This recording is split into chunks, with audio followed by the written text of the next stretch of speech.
Hello అండి, అందరికీ నమస్కారం. మన చందమామ కథలకు మనసారా స్వాగతం.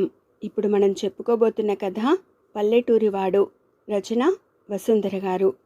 ఈ కథ జనవరి 1982 బాలమిత్రలో ప్రచురించబడిందండి. ఇక కథలోకి వెళ్దామా మరి.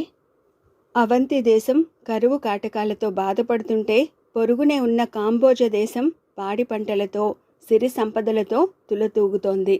కారణం తెలుసుకుని రమ్మనమని అవంతి రాజు తన మంత్రిని కాంబోజ దేశం పంపాడు. మంత్రి కాంబోజ దేశమంతా తిరిగి కాంబోజ రాజధాని చేరుకున్నాడు. కాంబోజ రాజు అవంతి మంత్రిని సాదరంగా ఆహ్వానించాడు. తర్వాత ఇష్టాగోష్ఠిలో మీరు మా కాంబోజ దేశం ఎలా ఉన్నదో చెప్పండి అని అడిగాడు. మా దేశంలో పట్నంలో ప్రజలు ఎంతో నాగరికంగా ఉంటారు.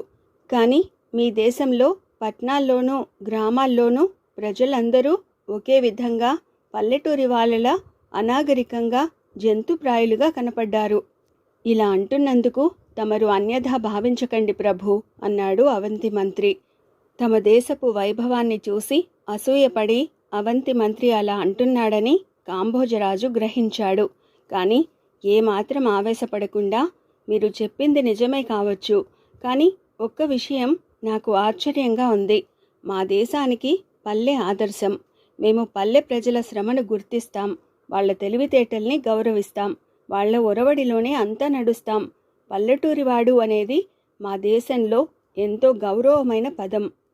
ఆ పదం మీ దేశంలో అనాగరికులకు జంతుప్రాయులకు పర్యాయ పదంగా వాడుతున్నారంటే నాకెంతో ఆశ్చర్యంగా ఉన్నది అన్నాడు. కీలెరిగి వాత పెట్టినట్లున్న ఆ మాటలకి అవంతి మంత్రి సిగ్గుతో తల వంచుకున్నాడు. తిరిగి కాంబోజ దేశానికి వెళ్ళాక పల్లెటూరివాడు అనే పదాన్ని తిట్టుగా వాడే ఏ దేశం ముందుకు వెళ్ళదు.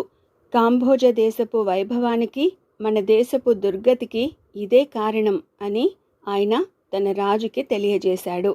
ఇదండి జనవరి 1982 బొమ్మరిల్లులో ప్రచురించబడిన వసుంధర గారి రచన పల్లెటూరివాడు. మరో మంచి కథతో మళ్ళీ కలుసుకుందామండి. Thank you.